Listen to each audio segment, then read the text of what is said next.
Over the past 7 years, we've made major progress working alongside First Nations, northern communities, unions, businesses to unlock these minerals and build critical infrastructure like the roads to the Ring of Fire.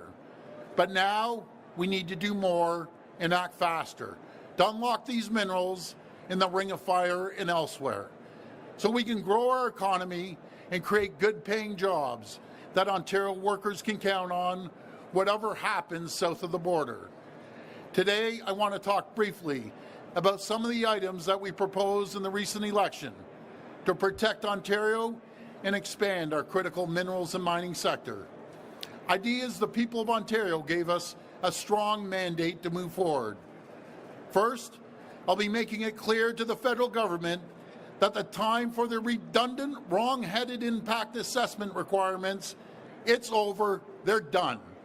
We cannot afford to add years and years of delays, massive cost, to critical mineral projects so that the federal government can waste time repeating and replicating assessments that Ontario has already done. Instead, we need the federal government to get out of the way so we can get these projects done. For our part, we proposed a number of new policies to help expand mining and critical mineral development in Ontario. That includes a new one project, one process approach to streamline permitting and cut red tape for critical projects. We also propose designating regions where critical minerals are present or likely to be present, including the Ring of Fire, as regions of strategic importance for our economy and security.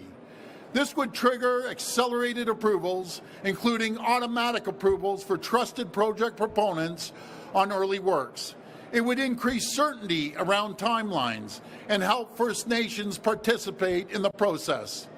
With that in mind, we proposed investing another $70 million to expand the Aboriginal Participation Fund to help train First Nations workers for the skills they'll need to benefit directly from mining projects with great paying jobs. And we propose tripling existing Aboriginal loan guarantee programs and relaunching, these are big numbers, and relaunching it as a $3 billion, with a B, $3 billion First Nations Opportunities Financing Program to support First Nations participation in a range of projects, including mining, critical minerals, resource development, electricity generation and transmission, and other infrastructure. We also want to create new scholarship opportunities for First Nation students to support careers in resource development. And that's not all. We have the critical minerals the world needs and the world-class workforce to get them out of the ground. But we don't want to see those minerals ripped and shipped overseas or south of the border to be processed. We want Ontario's critical minerals to be processed and refined right here by Ontario workers in Ontario. For that reason, we propose creating a new $500 million critical minerals processing fund that will support processing projects, attract private capital investments, and speed up key projects along the critical mineral supply chain. This fund will help ensure a truly made-in-Ontario critical mineral supply chain, creating new opportunities and prosperity for Ontario workers and communities every step of the way. Friends, this is the plan we took to the people of Ontario, and last Thursday, clearly in every part of our province, the people of Ontario said yes. So now we're going to get to work. We're going to deliver on this plan to make our economy safer and stronger and more secure. No matter what comes our way from President Trump, we know the next 4 years won't be easy. But I have incredible confidence in the people of Ontario, in our workers and communities. And I know that, working together, we can protect Ontario and make our province and our country more prosperous and more secure than ever before. I want to thank you, and may God bless the people of Ontario. Thank you so much. We will now take questions from the media. Please come to the mic and state your name and outlet. Just a reminder, it's one question and one follow-up. First question. Hello, Premier Len Gillis from Village Media. Hi, how you doing? Good. I was going to say thanks for coming back to Sudbury, but we're in Toronto. Yeah. Premier, the president of the Ontario Mining Association, Priya Tandon, was speaking in Sudbury a couple of weeks back, commenting on the tariff situation, and she said, whatever happens, we should not go in guns blazing. She said we need to take a measured approach. What's your take on this? Well, I've always said throughout the campaign and even before the campaign, we need to match President Trump's tariff by tariff, dollar for dollar. And that's exactly what we're going to do. This is still, the lead is the federal government. The provinces have a big say in it, but it's the federal government that's leading the charge. And we're going to stand shoulder to shoulder no matter who's at the federal government. Hi there, Alan Hale from the Trillium. Hi, Alan. So we had Webbequay and Martin Falls do a presentation here at the conference yesterday. Yep. And it sounds like the EA for the road that will go from Martin Falls up to the Ring of Fire won't be complete until 2029 or 2030. After which there'll still be like 5 to 10 years of road construction. You're saying that the Ring of Fire is critical to, protecting the Ontario economy. But how is a project that might not be ready to go or be able to get the minerals out until 2040 going to protect the Ontario economy? Well, this is what thank you for that, Alan, by the way. This is what I've been talking about, folks.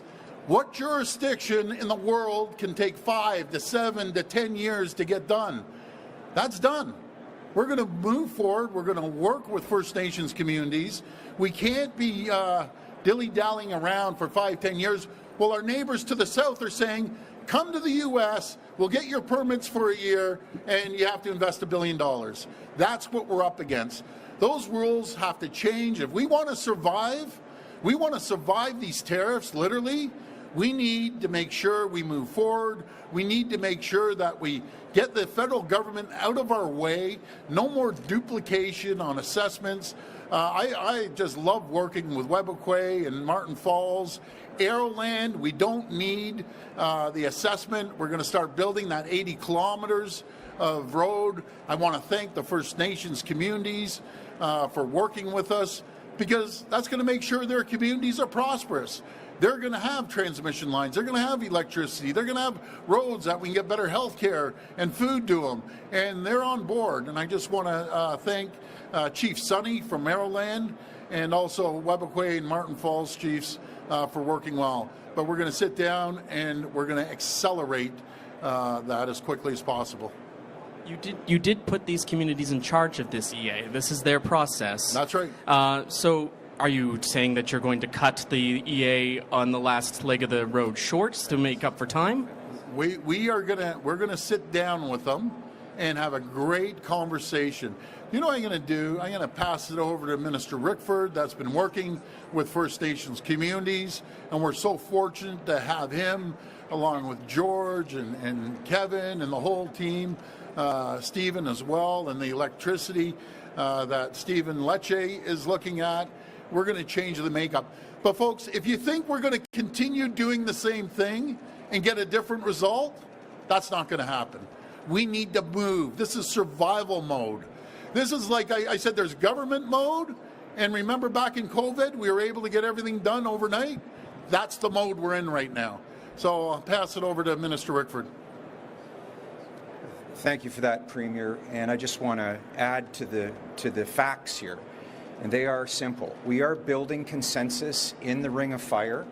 The First Nations communities working together for legacy infrastructure that will support northern development and ultimately, and sooner rather than later, as to the point of the Premier, the federal government would step out of the way and let the province work directly with First Nations communities so that we can get more work done. We've already accomplished a number of great things, and in fact, there are other critical mineral sites in other parts of Northern Ontario where we are advancing these with First Nations directly around the environmental assessment process and the legacy infrastructure required to access world-class fibre in forestry and other mining sites, Separation Rapids north of Kenora, and of course lithium deposits in and around Thunder Bay and north of Red Lake. These are things that are happening now. We're persuaded, with the support of municipal leaders and First Nations leaders, that we are going to get that work done, and that we all have a desire to speed that up. Thank you. Hi, Premier. Siobhan Morris, CTV News. Hi, Siobhan. You rolled the dice somewhat in calling an early election. Given that your party did not win more seats than last time, and we saw a stronger Liberal Party regaining party status, is that a gamble that was worthwhile to you? 100%. And, Siobhan, I'd phrase it this way if I were you. Premier, you just set a record with your team that's never been done in the history of Ontario. No government, just think of this, all the way back to inception, had more of a popular vote election after election after election. We went from 40.5% in 2018 up to 40.85% in 2022 and up to 43% in 2025, which was actually 239,000 more votes. We have a stronger mandate than we've ever had before. No government in the history of Ontario were able to accomplish what we were accomplished. But I appreciate that question. You talked about being in survival mode now rather than government mode. So will your government institute or respond to tariffs within the legislature, calling back the legislature soon, or will you operate outside of that for the time being? Well, thank you for that, Siobhan. Here are the election Ontario rules. No one can be sworn in until the week of the 17th. Our cabinet is in place to make decisions as we talk right today. I'm in constant communication with the Prime Minister and the other premiers. I talk to the premiers every day.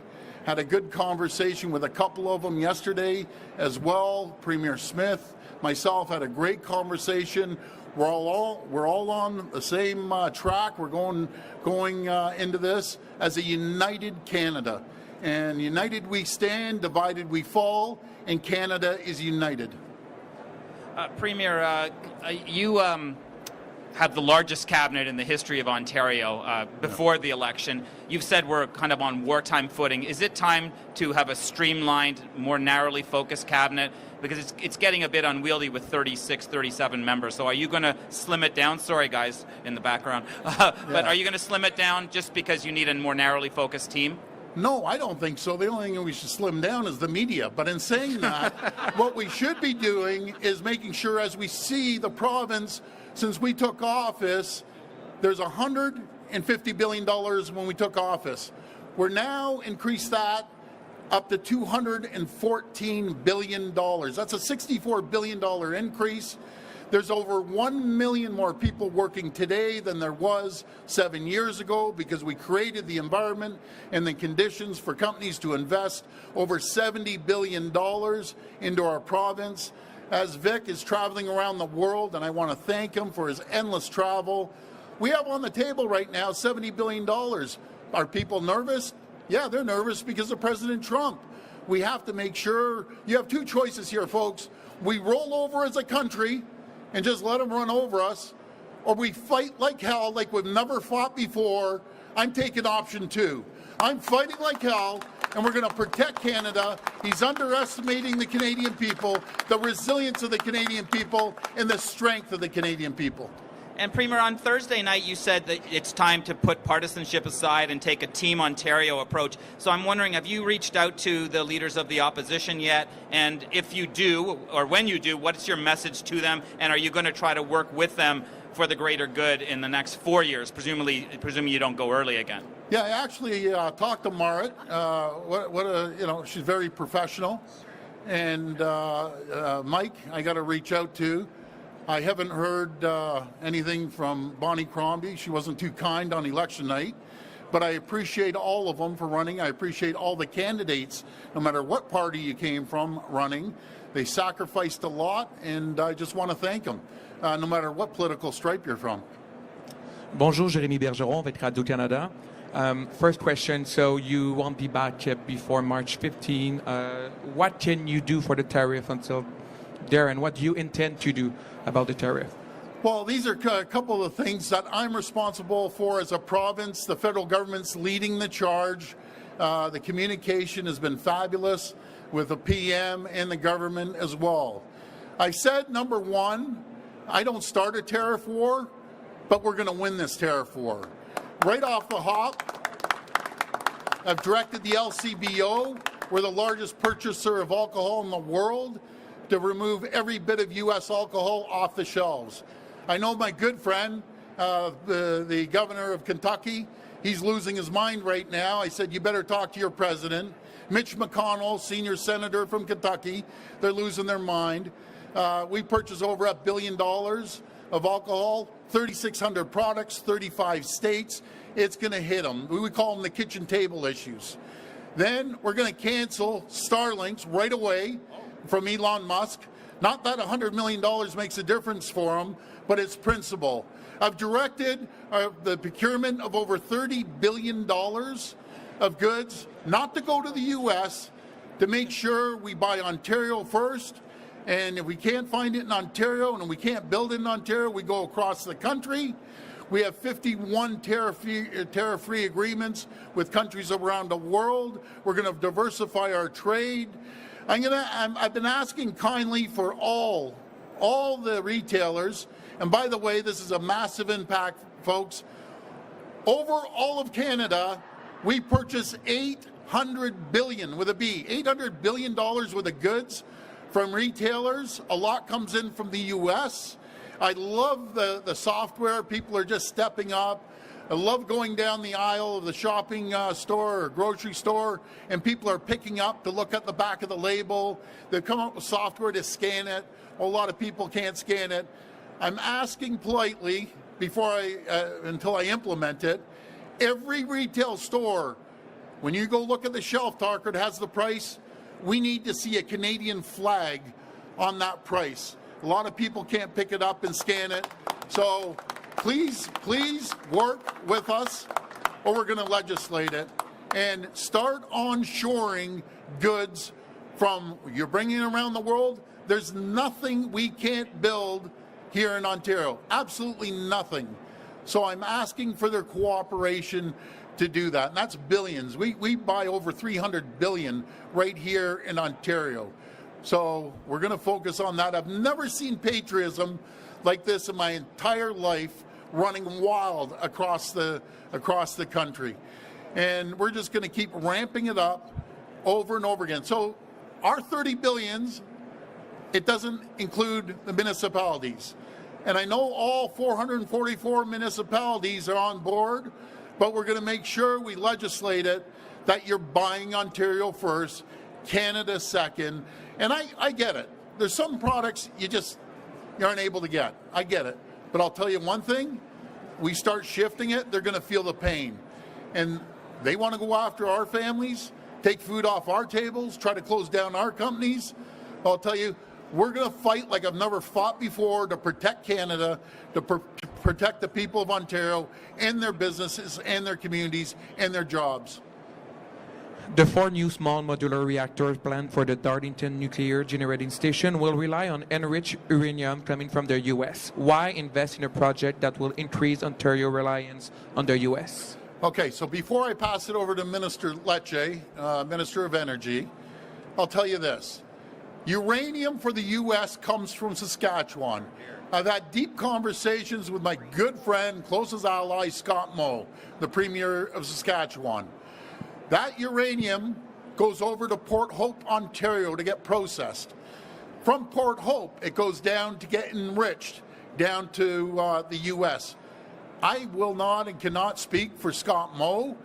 He's a patriot. He loves Canada. But if we got a stockpile or high-grade nickel here in Ontario and sell it to the world, so be it. And as for uranium, I'll leave that up to Scott to decide. The potash that fertilizes all their farming communities. As President Trump is going after our dairy farmers, we're sending them fertilizer. 87% of it is going to the U.S. And yeah, can they try to get potash everywhere else? They can, but they can't get it up the Mississippi River. So they're stuck with Canadian potash. Can they get uranium? Yeah, if they want to cozy up to Russia, which I see President Trump doing, you can try to get uranium there. But why would you do that? We want to ship more uranium, more potash, more nickel, more energy, and build an AMCAN fortress.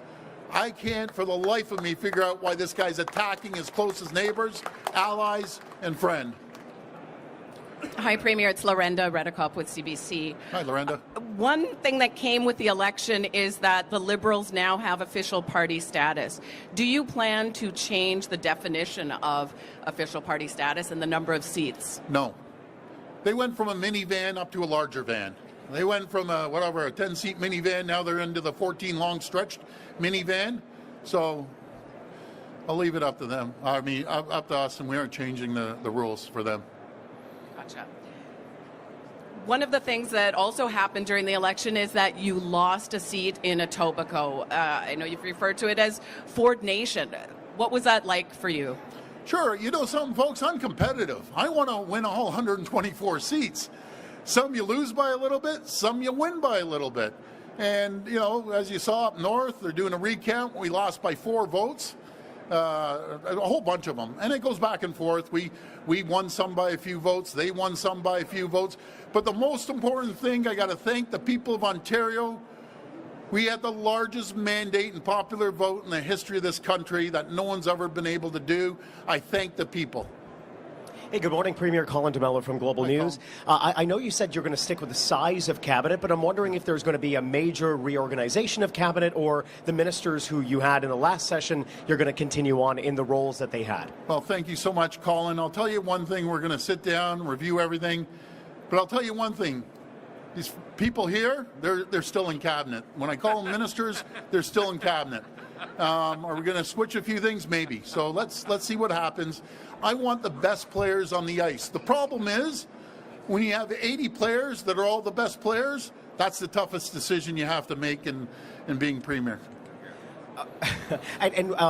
When it comes to that Starlink deal, so there's a lot of questions about, you know, when you're willing to pull the trigger or not. So just to clarify, if there are no tariffs, you're not going to cancel the Starlink deal, but only if there are tariffs you would. But what level of tariffs would you pull that trigger? Well, first of all, thanks again, Colin, for that question. Folks, I don't want to start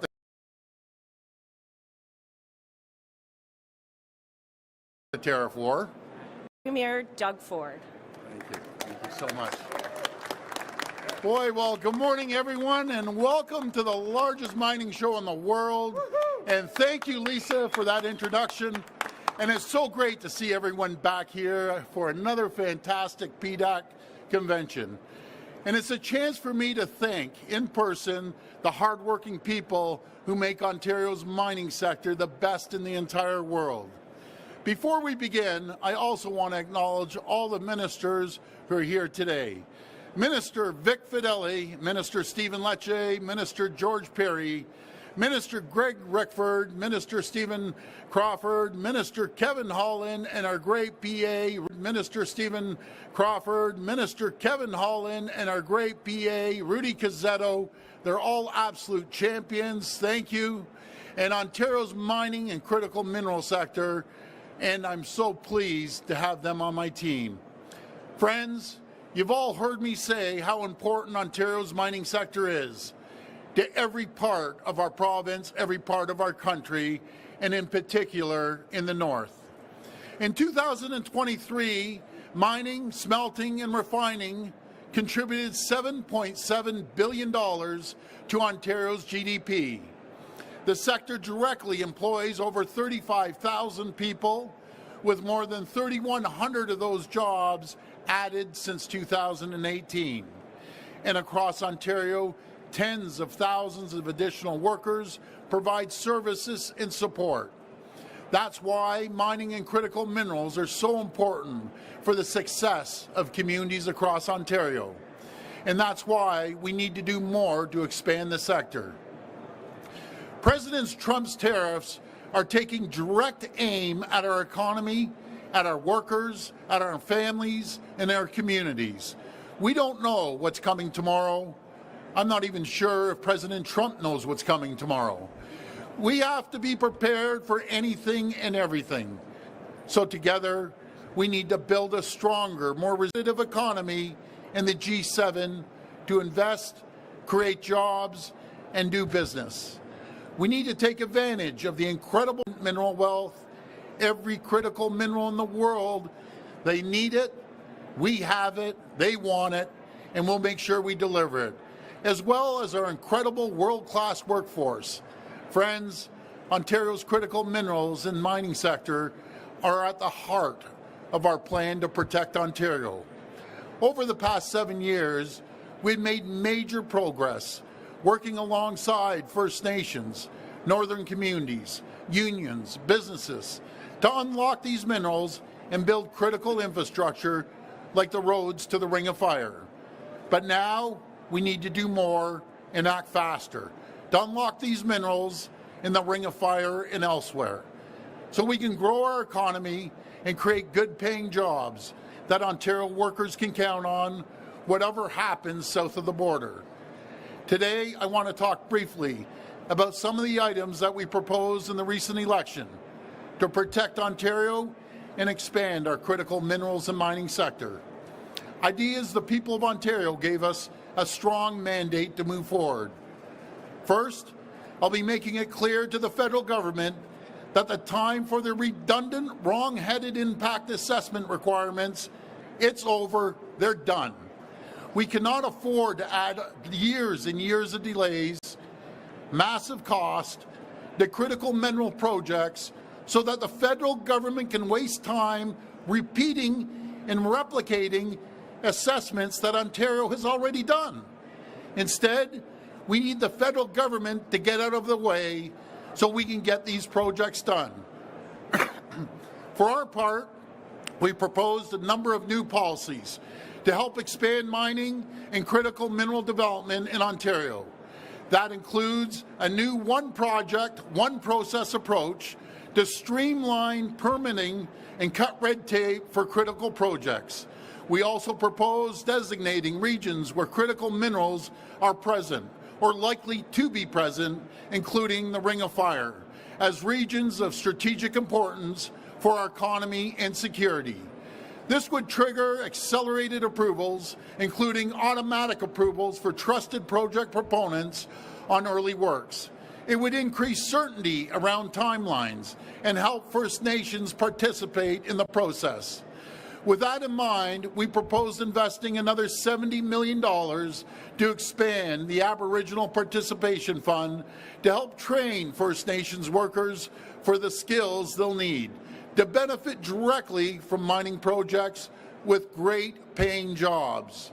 And we proposed tripling existing Aboriginal loan guarantee programs and relaunching, these are big numbers, and relaunching it as a $3 billion, with a B, $3 billion First Nations Opportunities Financing Program to support First Nations participation in a range of projects, including mining, critical minerals, resource development, electricity generation and transmission, and other infrastructure.